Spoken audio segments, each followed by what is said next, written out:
When it comes to lost media topics, everyone has already discussed the basic, run-of-the-mill topics that everyone knows. Clockman, cracks, these are common knowledge. But something that I've seen almost no one talk about is Portuguese lost media. I wonder why. Well, of course that other countries have lost media more interesting than from my country, but these are topics that I'm more familiar about, and they're pretty obscure. So, I've gathered 8 pieces of lost Portuguese media, and let's see what you non-Portuguese people have been missing out.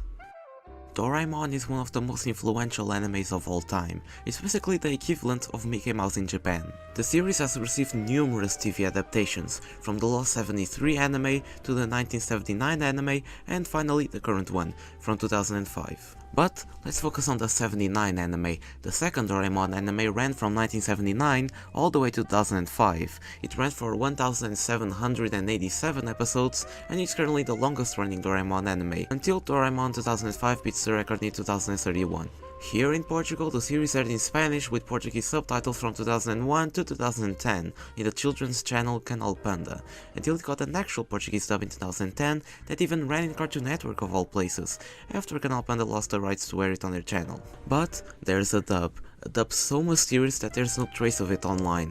No audio, no video, this is insane. This lost dub aired in the first channel in Portugal, RTP, from 2000 to 2002, and later in other sister channels of RTP in 2004. According to some people that have seen it, Doraemon was called Doraemon and it was inspired by the Barcelona dub from 1993. And you might be asking, do we have at least the lyrics of the opening? Actually, we do, though I won't sing it for you. Apparently, according to one of the voice actors of the 2010 dub, Canal Panda wanted to acquire the rights for the RTP dub in 2002, which would be positive for the dub, making it the most iconic dub in Portugal. Because, ironically, the Spanish dub is more iconic here than the 2010 dub. But they refused, because RTP decided to recycle the tapes containing the episodes, which is exactly what the BBC did with Doctor Who episodes in the 70s and 80s, and we all know how it turned out. This was the first Portuguese dub of Doraemon, and we have nothing about it. I hope it gets found. This is the sort of thing that will appear as time passes. Continuing the trend of lost dubs, let's talk about one more, shall we? Adult series here in Portugal never received dubs. They're always aired with the original audio and Portuguese subtitles. But there was a time where that wasn't the case. Friends is the literal definition of sitcom, next to Seinfeld. It may be a bit of an outlandish claim, but you can't deny the impact this series had in TV history. Here in Portugal it's no different. Friends was kinda popular here. Not as popular as Patatune though. And after saying that, you probably know what happened next. In 1998, RTP made a Portuguese dub of Friends called Amigos, which literally translates to friends in Portuguese. I didn't know about this until recently, and it's kind of odd that this exists. Seinfeld, South Park, or even The Simpsons never had a Portuguese dub, excluding The Simpsons movie. This dub was a failure, no one bothered to watch this, everyone just watched the original, nobody cared about this, and it was quickly pulled from the programming, making it lost. At least with this case, we have something that gives us an idea of how it was, we have a bumper advertising the series, and yup, it definitely doesn't feel right. When TV bumpers from a certain channel are lost is a saying, but when everything from an extinct channel is lost, it almost feels like it never existed, and that's what I feel about Panda Club. Canal Panda is an extremely popular channel here amongst kids. It's basically Discovery Kids from Portugal. It was launched in 1996 with the name Panda Club, in Spain and Portugal, but the channel was entirely in Spanish. But 1 year later it changed its name to Canal Panda and it remained since. For years, all we had to support the existence of this channel was the logo, this crispy, low quality logo that never rang a bell in everyone's mind. No one remembered saying Panda Club, it was that obscure. Until May 2022 when YouTube user Utal Antiquado uploaded 30 seconds worth of Panda Club, and that was a legendary find. Never have I thought that something would be found this soon, but it's here. Unfortunately, this is like 2.5% of Panda Club bumpers. There's so much more that's lost, but it's just a matter of time until another bumper gets found. Canal Panda is full of lost media. This channel has been around for so long that it's normal for things to get lost.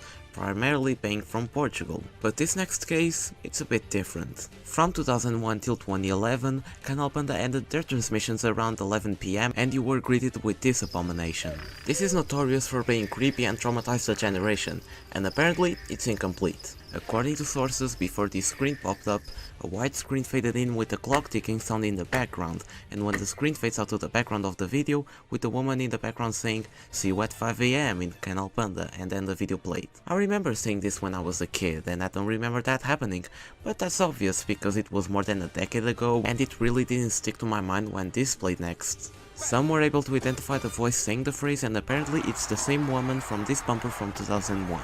Canal Panda, canal da diversão. But that's not all. There was also an earlier version of this, where the image was static and the background was just plain white. I'm not putting much faith in this getting found, but who knows, anything can be found at this point. This is the last case of Canal Panda lost media for today, and it's a recent case too. In December 2022, this random video was posted onto YouTube. It was the official anthem of Canal Panda from 2003. Not only was this lost for years, but it also brought memories of a long time ago. The song was used in bumpers, and it was featured on a CD, which itself is lost, but the CD is not important for now. There was a video clip featuring this music that played in the end of every episode in the series Panda Fish, that lasted from 2005 to 2008.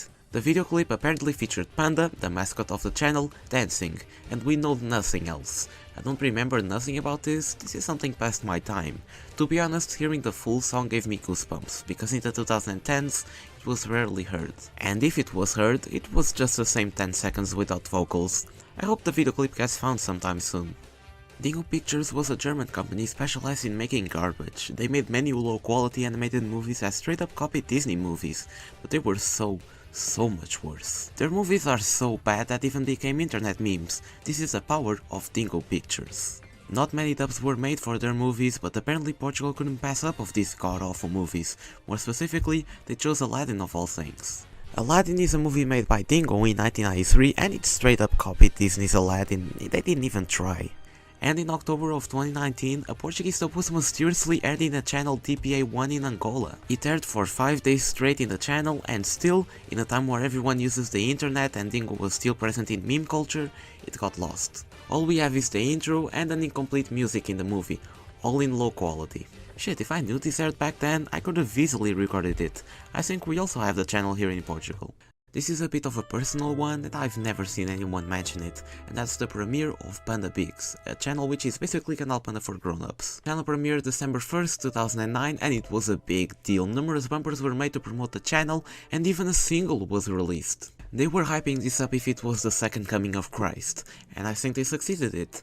However, someone forgot to pull the camera for the premiere. And that's unfortunate. I would love to see the premiere of the channel that gave us One Piece, Beyblade, Blue Dragon, Shin-Chan, and even Naked Woman. Yep, that's something for my 11-year-old to enjoy.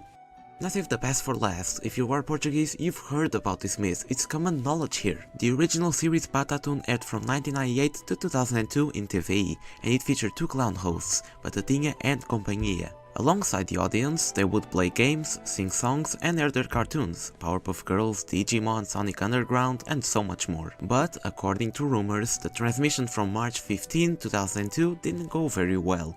It all started with one of the clowns insulting the other verbally, and then the other clown did the same, and then they started fighting each other in live television in front of a bunch of kids. Then the signal got cut out and it was replaced by some random series. And then 1 week later, one of the clowns was missing. Companhia left the show only leaving Batatinha as a host, and 2 months later the show was cancelled. Yeah, it doesn't sound that believable, but according to the clowns themselves, they did in fact insult each other off set and it wasn't going very well between the two, but they never mentioned the TV incident.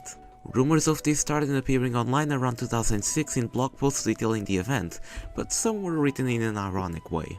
It's hard to say if this did in fact happen. No tape has ever been uploaded online, TV never made a statement about the occurrence, and everyone that have reportedly seen it did not record it. This is an existence unconfirmed type of deal. It's hard to say if it's real or not, but in my opinion, even if I really want to see these two clowns took it out in front of children, I think it's nothing more than a hoax. Portugal is very lackluster when it comes to lost media. We only have some documented cases online, and there's a chance that there's a bunch of interesting lost media here in Portugal, but everyone just forgot about it or never cared to make a blog post about it. But these cases I talked about today give you an idea of what's lost media here in Portugal, and I hope all of them get found.